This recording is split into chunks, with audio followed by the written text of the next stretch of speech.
Hi, thanks for joining me. Welcome back. And what we want to talk about today is one I've been looking forward to for blooming ages, frankly. Ever since the Atlantic 75 series was announced.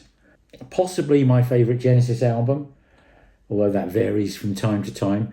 And on that note, if you'd be interested in me doing a kind of my top 10 Genesis albums or my favourite Genesis albums or my top 10 Yes albums, that kind of thing, I do watch these on plenty of other people's channels and enjoy them immensely. Disagree, obviously, quite often, but there we go.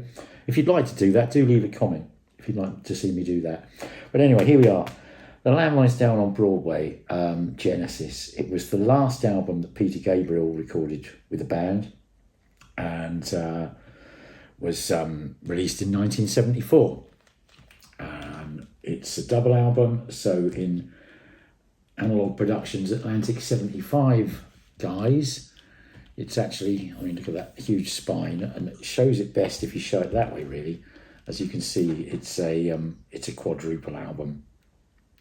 4 45 RPM albums, and the way they've done this cover, I've a couple of very, very minor gripes about it, and I'll bring out my originals in a bit to compare and you'll see.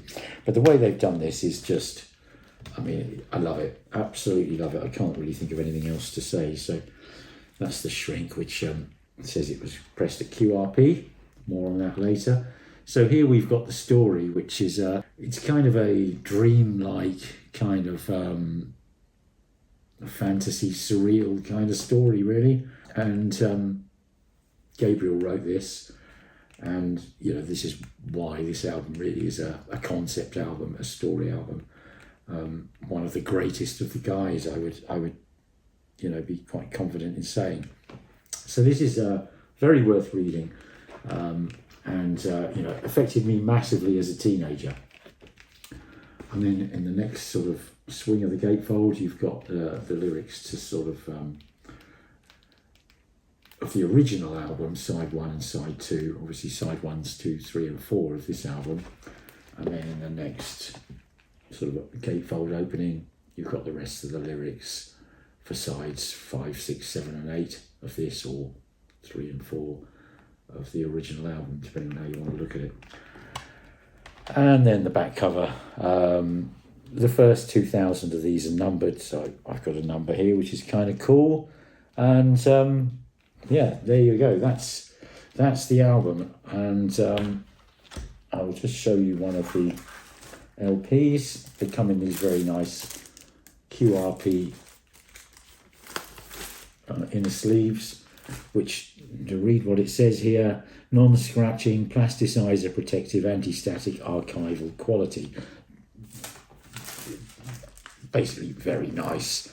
They are the same as MoFi use, I think, so they're not unique. They're not unique to Analogue Productions, but they're very, very, very nice. So here we've got the LP. So here we are, side 1. And you can see here, this is the, I mentioned this, I think, in the Selling England video.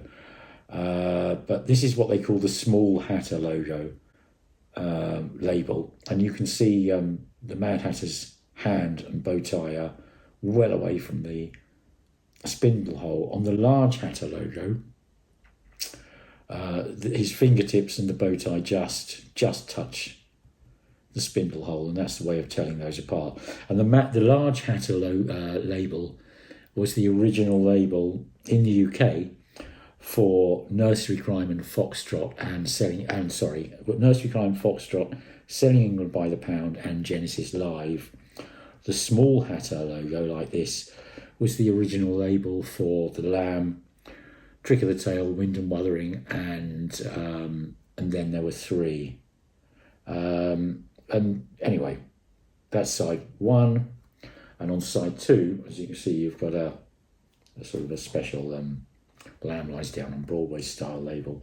And I will go, I'll briefly show you an original. And this is how the originals were, with both sides tracks listed on the A side, so to speak, and then the picture of rail breaking through the glass on side 2. Anyway, very beautiful pressings, 45 RPM on 180 gram vinyl, pressed at QRP, all very, very, very nice. So I'll just show you what I'm using as reference here. So this is the copy that I bought. I would have bought this new in 1980. I first started buying records, I think, in 1979. So I would have been sort of 16 at the point when I bought this, and I bought it in 1980. So if we look at the label here, as you can see, that's I don't know what you call that one, the blue one. Anyway, that's the Charisma label that came next, and this label dates from 1980 onwards, and I will just show you. I'm going to put that one away. Just put it in there for now. And then this is my third copy, or second copy, if we go chronologically in the order I got them. And this is an original pressing. And I kind of got this because over the years, you know, I was led to believe, and I think generally speaking, original pressings do sound the best. So this is an original pressing, and as you see, it's on the Small Hatter label. There are various other marketed by B&C Records. That's another thing to look for. While we're on the subject of these, I'll get into talking about the sound. So, as I said, the first one I knew was the one I bought in 1980. I'm just going to go back to that, okay? Because this is fairly kind of important and interesting. So this is a 1980 pressing. Now, you wouldn't have thought that was going to be the best one. This one here, in the run-out groove area, the dead wax, whatever you want to call it, this says a Porky Prime Cut on side A, and the matrix number CGS 101 A //4, and then M, and then a squiggle and 7. But a Porky Prime Cut, that's worth remembering, and the A4 suffix. Okay, so that's the 1981. Okay, a Porky Prime Cut A4. Let me just pop that away. And sharp-eyed viewers amongst you may notice I've got Steve Hackett's signature on this one here, so this is a keeper for sentimental reasons, to be perfectly honest. So I'd have had him sign that in 1980 when I saw him live, and I think I saw him live in 1981 or 82 as well. But anyway, so this is the original. Now this one in the dead wax is A2U as the suffix, and it's scratched in here is Porky X Johnny. Okay.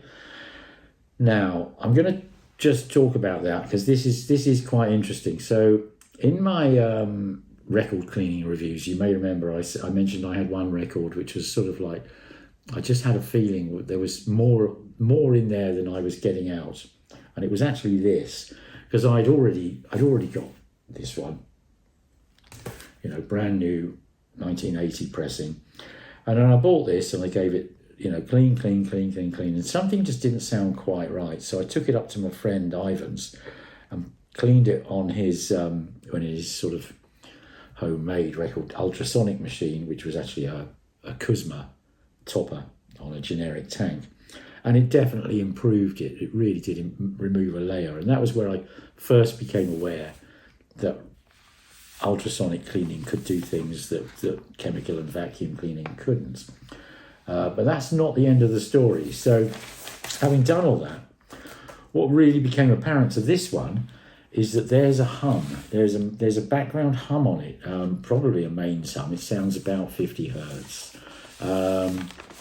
And it's just a real shame. It actually, you know, you kind of don't notice it once the music gets going, but it is there in the background, of course. And the colour, if you like, of this one, I would say is a little bit better than the colour of the 1980 pressing. When I say that, I kind of mean like the timbral quality of the music and the voices. But there is this sort of hum, and it's just, you kind of feel that sucks dynamics out, and it's just, it's not optimal. And basically, I think this one sounds better, okay? So I'm going to, from here on, refer to this 1980 pressing, just show you the label again so you can see it. A Porky Prime Cut, A/4. That's going to be my reference, okay? And of course, I've had this since 1980, so that's 44 years, okay? And then we got this big cheesy grin to camera.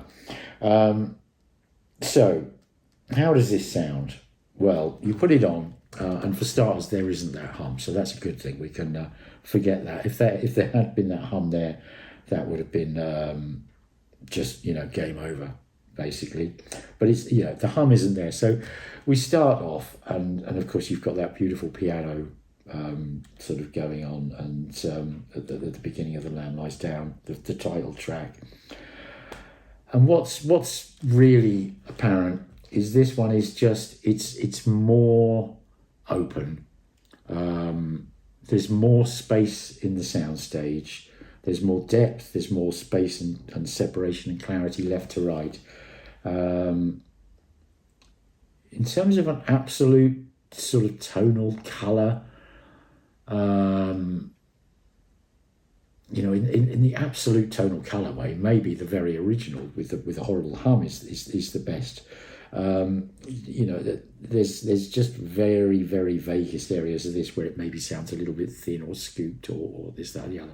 But these are really, really, really minor comments, but I'm trying to be sort of thorough in my assessment of the sound. But the overriding thing is when, for starters, just on that piano, it really sounds like a piano. You've got, the full colour of the instrument. But it's when the bass comes in, and I mentioned this on the Selling England review as well, and it's the same here. The difference being The Lamb Lies Down on Broadway is a much more dense musical composition. There's so much going on with the keyboards. There's so many overlay keyboard parts. Steve's guitar at times is very kind of sound effecty. It's not sort of your traditional guitar, breaks and riffs and things, and that can get quite confused and lost within the overall keyboard kind of soup, if you like. Soup isn't a good analogy, to be honest, because it's not, it is on this one, and the original and probably all others, frankly. When the music gets really dense, it gets dense. And the thing about The Lamb is it's, I think of it more than sort of like a rock album that you listen to in that way. I kind of think of it as a surreal art house movie that you listen to, like a surreal art house movie with no image, so to speak, no visual image to it, and it kind of takes you on an emotional experience, journey, trip, whatever you want to call it, that really kind of is explained in that in that story.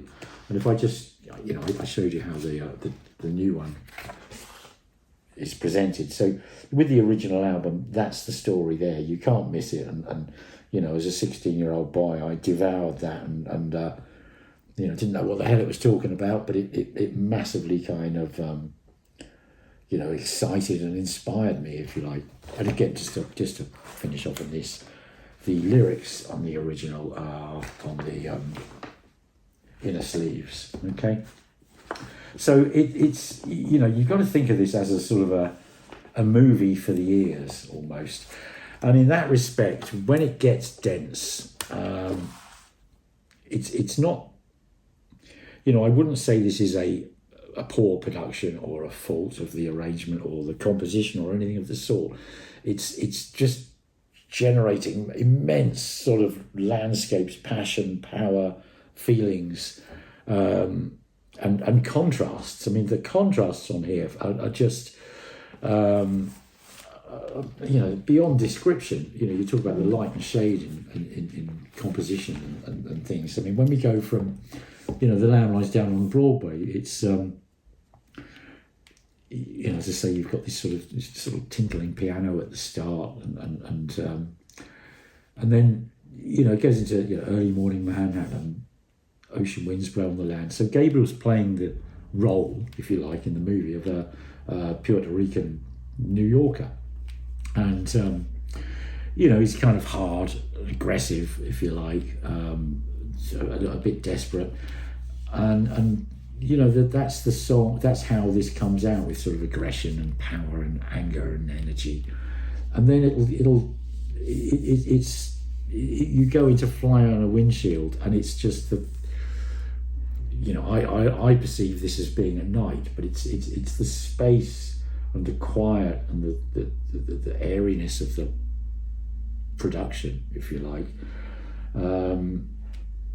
and you've got. I mean, he talks about there's something solid forming in the air. I don't want to just read the whole lyrics out for you. The temptation is very, very great to do so, because I think lyrically this is one of the best albums ever written.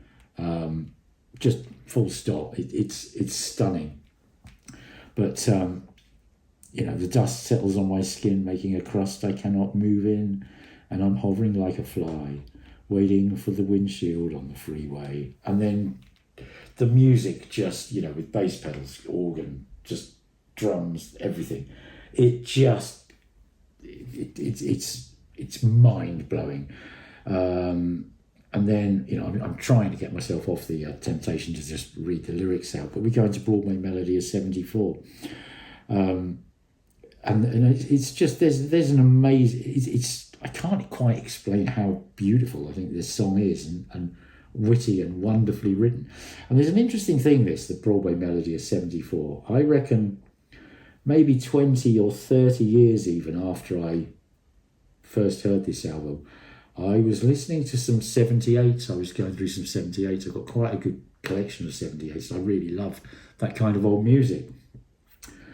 And I cannot for the life of me remember what the song was called, although I think it was Broadway Melody or Broadway Melody something.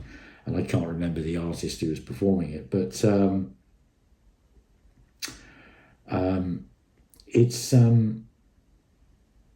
I can't remember if it's musically or vocally or what, but it's basically, there was, this is taken from, there is absolutely no question, for argument's sake, let's say the Broadway Melody of 34 or something, I don't know, 34, 44, whenever this 78 was made that I was listening to, that tune is in there, I'm sure. It'd be great to find out and ask, and I could wade my way through countless 78s and find out. But I'd love to know if anyone knows. Leave a comment below, because it's really entertaining when you hear that. It really, really, really is. Anyway, but just to sort of summarise the sound overall, it's way bigger. It's wider and it's deeper in space. And again, if you remember, I'm talking about this think of this as a movie for the ears. So the depth, the space, the contrast from light to dark, the hearing all those musical threads, that really kind of enriches that, that experience of the movie, so to speak. And on the original, it's it is as it's dense. It's the same mix. Obviously, it's not a remix. This is just a remaster. But it does get dense, and there are times on the original where that density. And I said this is why I wouldn't knock the original for this, but because it becomes quite sort of opaque and a little bit kind of. If you're trying to hear all of the instruments, what's going on at any one moment, I would say that becomes almost impossible at times with the original.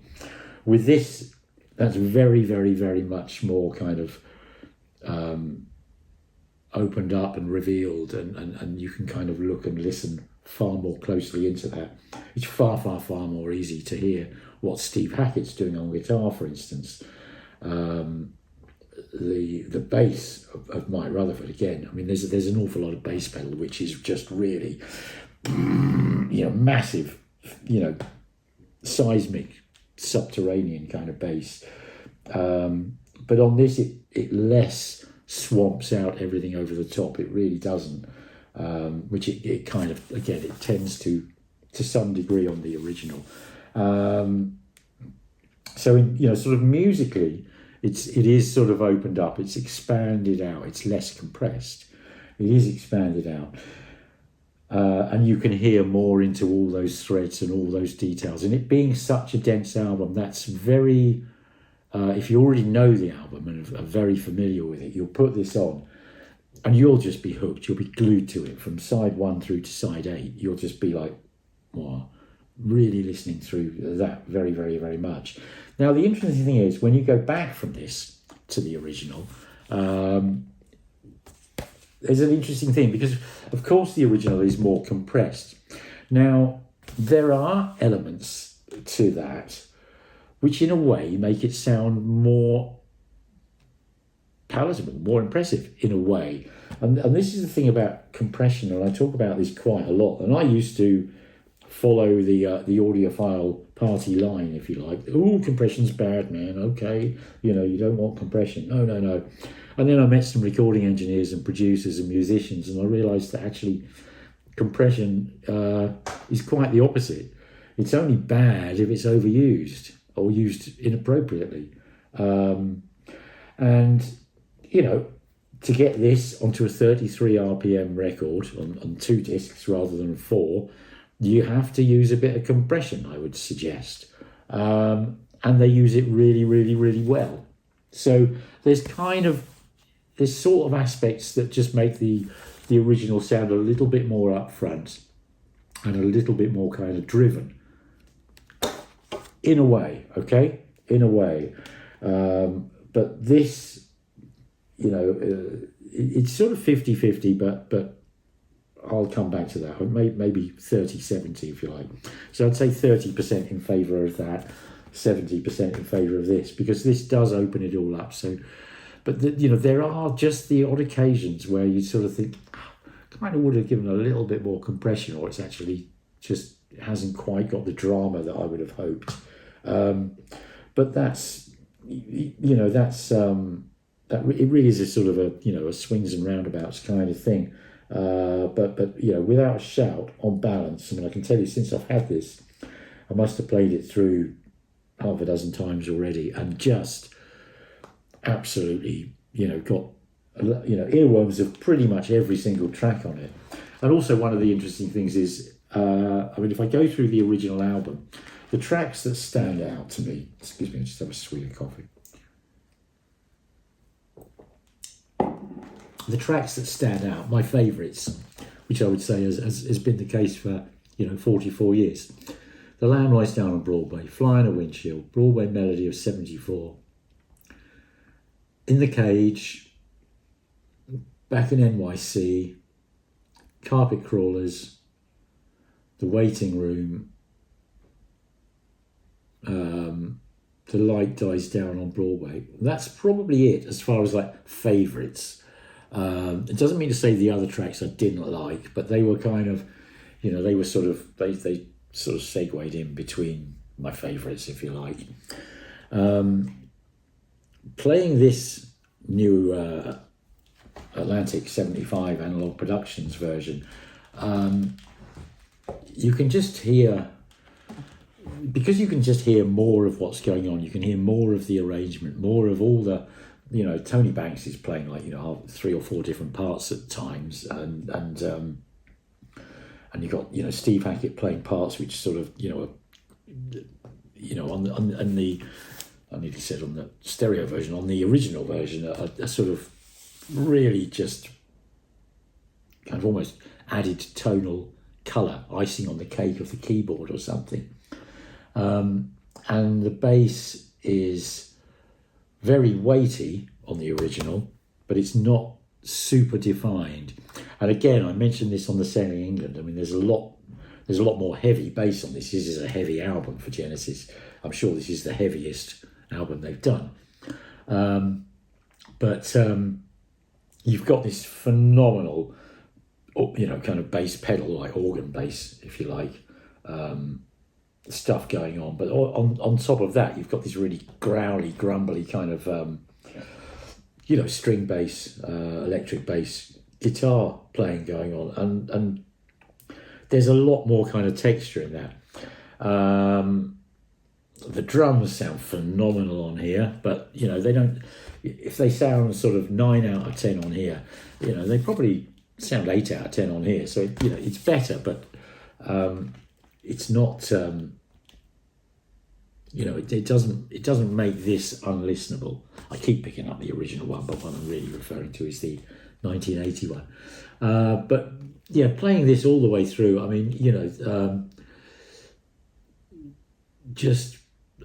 Cuckoo Cocoon, Hairless Heart, just love it. Counting Out Time on here, the Chamber of 32 Doors, the Waiting Room Anyway. Particularly from the Ravine, The Light Dies Down on Broadway, Riding the Scree, In the Rapids, and that whole kind of fourth. I think that's basically the fourth album on the original, and on this it is pretty much. Sorry, it's the fourth side. It's pretty much the fourth album on this. So yeah, you've got A Colony of Slippermen, and then from halfway through side 7.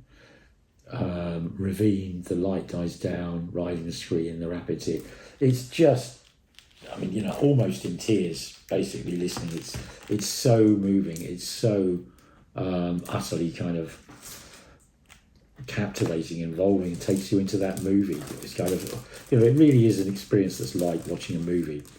Funnily enough, my wife Jo, she's not she's not a Genesis fan. She likes Phil Collins, or she liked Phil Collins back in the day. She liked Face Value.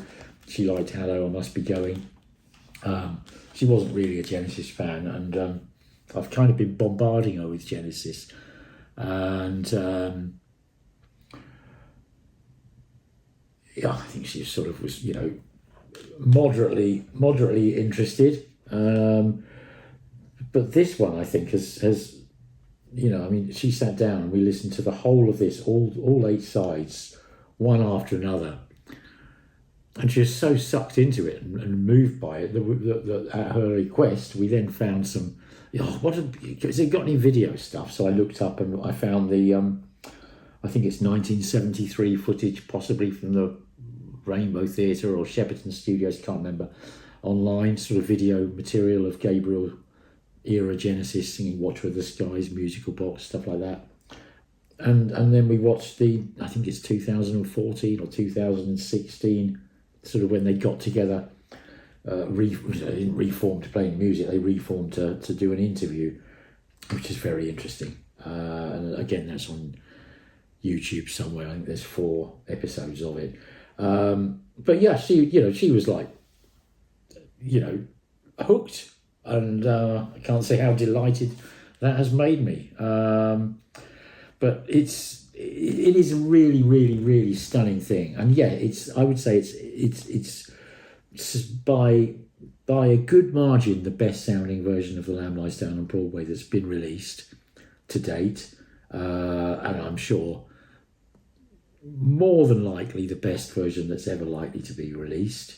But it's interesting, if you've got this and you haven't got any other version of The Lamb, which would be kind of slightly unusual, I think, to go out and spend that, I would recommend that you have a listen to this 1980 pressing, because it's different and it's more compressed, so it's more sort of, if you imagine this one's sort of this wide and this deep, and you've got that bigger soundscape, that bigger contrast kind of going on.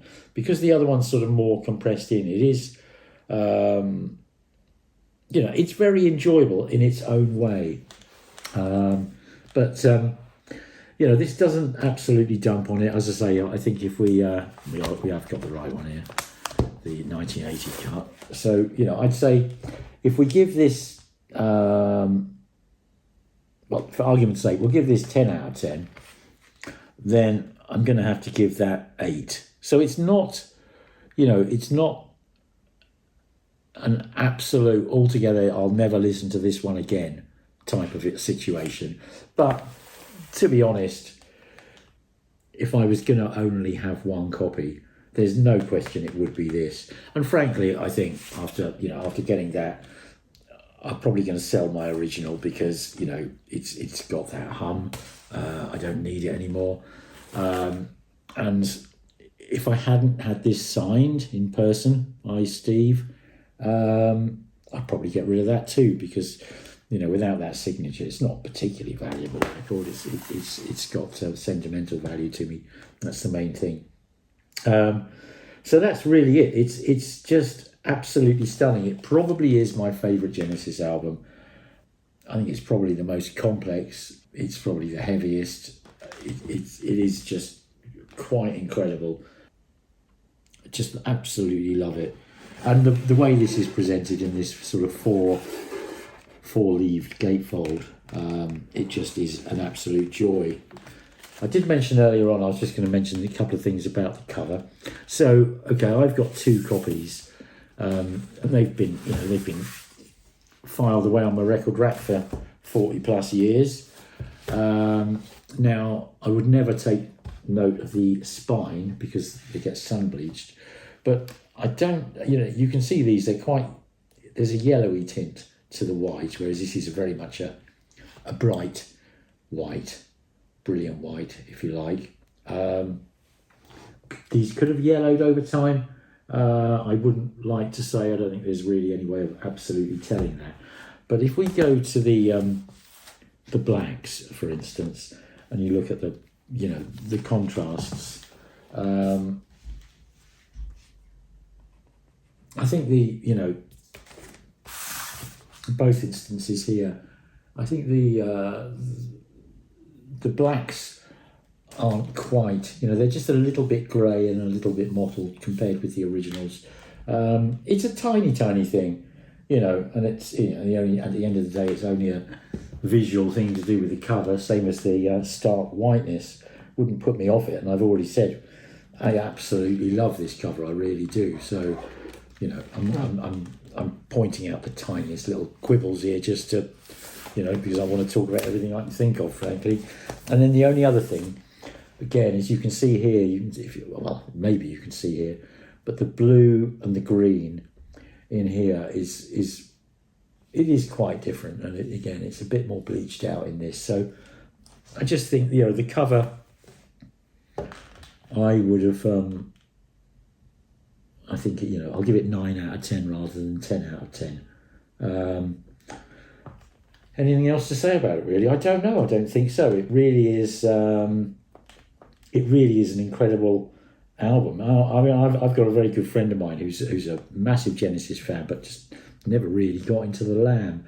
And, you know, must have heard it countless times. I'm sure I've played in my versions many a time. And I rang him up and said, look, you need to get this, because it is like hearing it for afresh. And it is that listening into that density, because the Lamb is a dense, very complex, very rich sounding album. You know, it's not like a thin, watery consomme. It's like a thick, rich casserole, if you like. And, you know, all the better for it. But to really get every texture and flavour onto your palate, it's, you know, this is the version that does that. So an absolute all-round unequivocal thumbs up from me. It doesn't annihilate the original, it doesn't make the original unlistenable.